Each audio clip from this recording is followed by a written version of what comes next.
Hello, my name is Robert Blackford, and today I'm going to teach how to throw a football.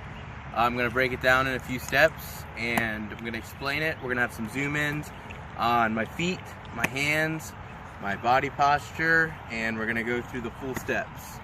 So, starting with step one will be the hand. So, this isn't going to take too long explaining the hand placements. I'm just going to go through the basics and a few different ways that people hold the ball. I know that for me, the best is this placement, and with this I have my pinky finger and my ring finger on these two laces right here with a space in between, and these two fingers here. This provides a good base. I have a good grip on the ball, and it allows me to flick my pointer finger off when I throw it.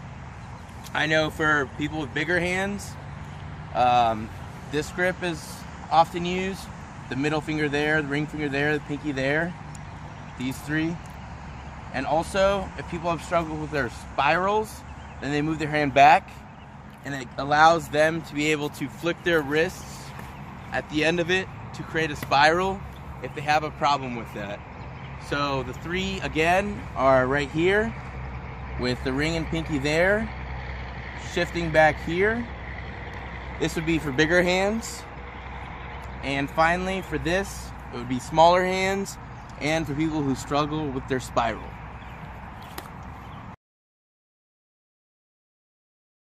So now we're going to go over the drop back, and for the purpose of this video, we're just going to focus on the three-step drop, which is a quick drop to get the ball out, usually on comeback routes, quick posts, slants, and hitches.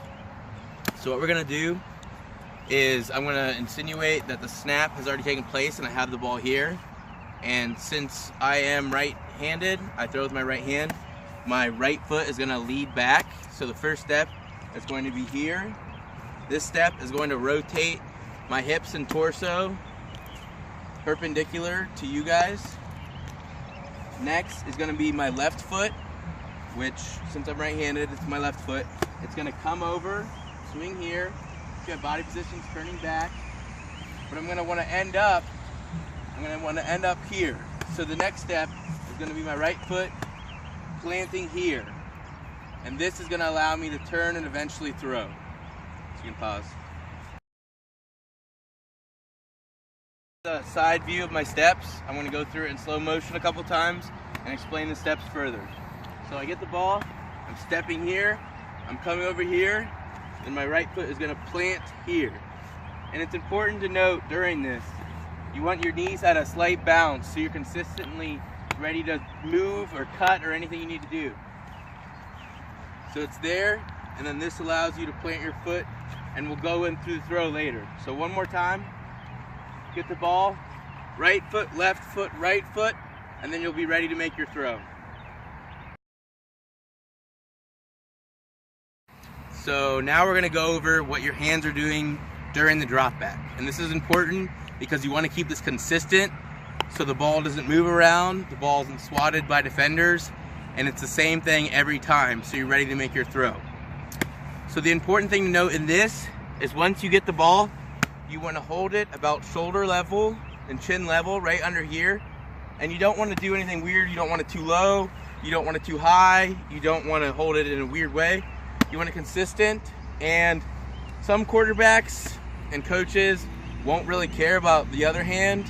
They'll just use it as a guide, but I like to make sure that the other hand is with the ball so it stays secure and it doesn't move throughout the drop back.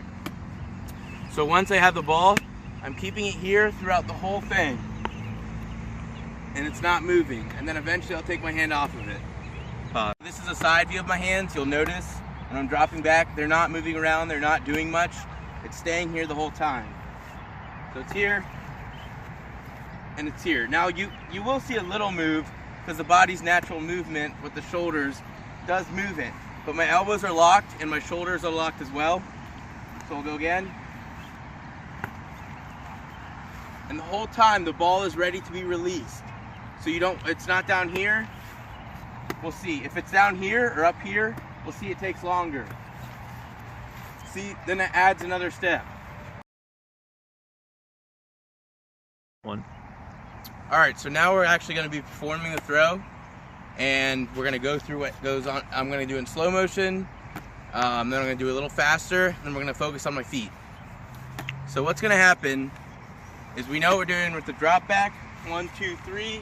We're here, the ball's here, and this is where it gets important. On that third step, my right foot plants. Now this is my anchor.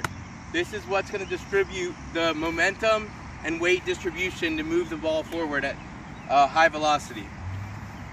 So I'm here, I do my drop back, I plant here, and here the weight is right on this knee and foot. So with this, I drop down, and the weight is the hip and the knee.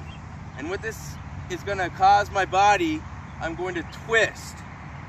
This elbow is going to be pulled this way, this elbow is going to follow, with my shoulders following. And what's going to happen is my elbow is going to be brought to a 90-degree angle, and then it's going to come forward, and my follow through is going to go towards my target. So with the ball right here, my body starts to twist, my left hand comes off, and I'm going to follow throughout the whole thing. And it's important to note that your follow through should not end when the ball leaves your hand.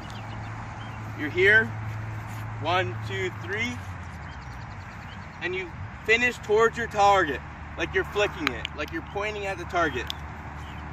So we're gonna go through throw once. 1, 2, 3, plant, and throw. So I follow through the whole thing, and my body ends at a twist. So this hip is coming this way, this is being pulled back, and then it's important also, my right foot is going to have a light slide. So it's going 1, 2, 3, and it's going to follow through. So this foot is going to follow the trail. All right, so now we're gonna do the same thing, but we're gonna do a back side of my body. So what we're gonna be looking for, because I didn't go over it too much, is my lat muscles, my shoulders, and we're really gonna get that full extension. So we're gonna focus on the back, my shoulders, like I said, my elbows, and my general body positioning and twisting. So I'm gonna drop back, take a step here, here, here, and what you're gonna watch for is when I'm here, it drops down and the weight is given here. And if, depending on the longness or the depth of the pass, this is gonna drop farther and it's gonna be more extended to get that length that I need or I don't need. But regardless, it's important, and I keep hammering this in the head, to follow through every time. It doesn't matter if your target is 5 yards, 7 yards, or 50 yards. Follow through and end up with your hand pointed toward your target. So I'm going to do a couple drop back.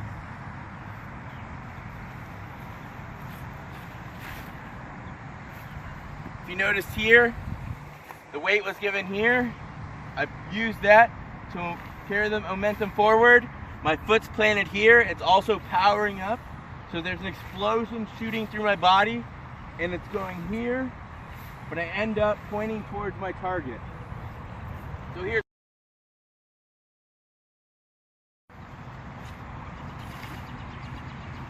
and it's okay if your body. So when I'm doing my throw, my elbow's coming back, like we said, and the ball's here. So at this point, nothing has really changed. It just went from here to here, one-handed. But now what's going to happen is I'm going to start releasing fingers from the ball. And this is hard because it's very fast to really explain which finger comes off before the other one. So instead, we're just going to look at it as a cohesive process that altogether takes less than a second itself. So I'm here, I'm going to start releasing the ball, and like I said, this order is going to be very quick. It's going to go pinky, ring finger, middle, and this middle, pointer, and thumb are all going to be boom, boom, boom coming off the ball. So I'm here, 3-step drop, weight's there, and you see how the ball released, but I still kept my follow through. Regress my pinky, ring, middle, pointer, and thumb all went 1, 2, 3 in a very quick motion. and that created that spiral effect that was desired.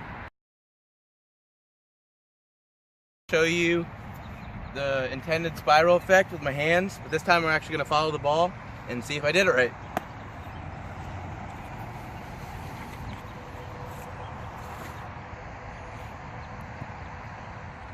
So let's say your first option is an open. You drop back, you're looking for a receiver, he's supposed to be there, but he's not open. So what you need to do, because it's important to note, you have 3-4 receivers on any given play.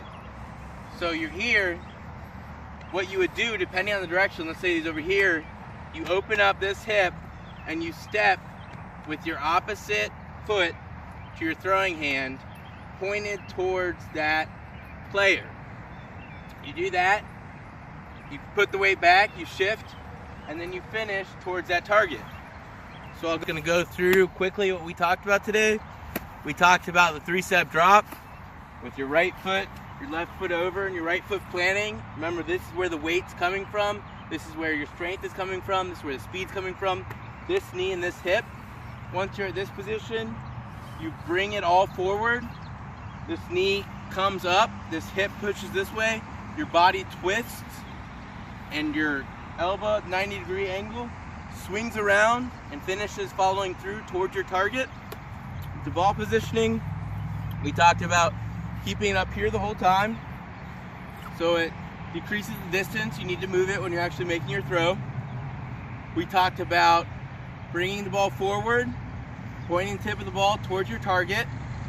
We talked about the order of fingers being released from the ball, with your pointer finger being the last and really pointing towards that target